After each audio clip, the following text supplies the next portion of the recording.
اگر خواهی که نجات یابی بدان که تو را نباید چیزی از آموختن الکفر بالطاغوت مشغول بسازی. از آموختن الکفر بالطاغوت نباید من و شما را چیز پیش راهمان را دارد.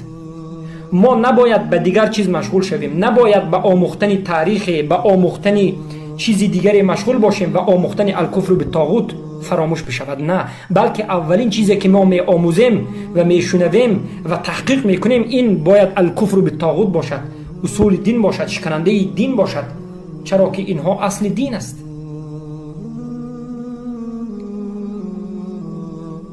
مغرور نشو به اون کسانی که الکفر بالطاغوت را، اجتناب از طاغوت را انجام نداده اند و امروز در سر مردمند، مردم اونها را احترام میکند. به اونها مغرور نشو، چرا که نتیجه من و شما در روز قیامت بالا خواهد شد.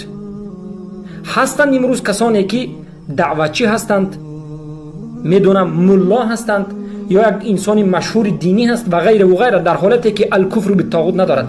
به اونها مغرور نشوید، به اونها فریفته نشوید، بلکه شما کوشش بکنید که خودتان را نجات بدهید.